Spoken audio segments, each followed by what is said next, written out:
नमस्कार दोस्तों, मैं विनोद प्रजापति वी न्यूज में आपका स्वागत है। इस वक्त हम मौजूद हैं पेवा सरस्वती तीर्थ के अंदर।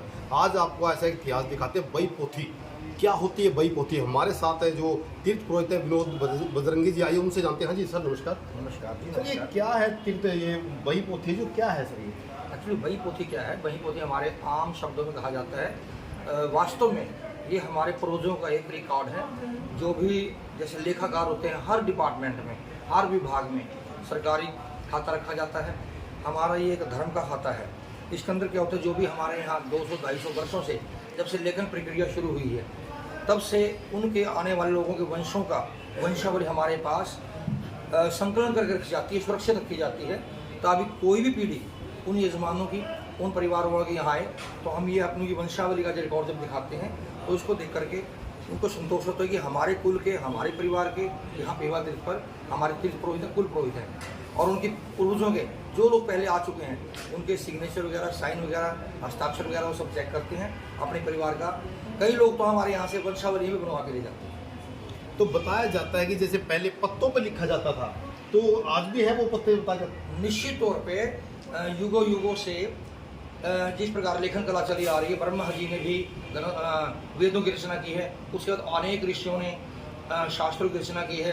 तो उस समय भोजपत्रों पर लिखा जाने का इनका विधान था, लेकिन भोजपत्र लंबे समय तक सुरक्षित नहीं थे।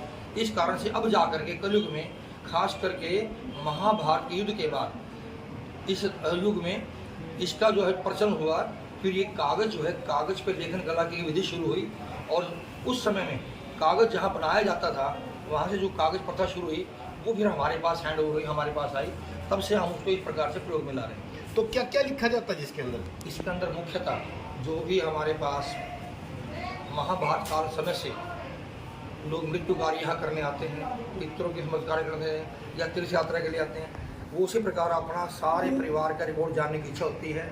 अपना गांव बताते हैं, अपनी जाति बताते हैं, कहाँ से, कौन से गांव से पूर्वजों का संबंध था। इस प्रकार से हमारे पास संकलन के कागज़ होते हैं।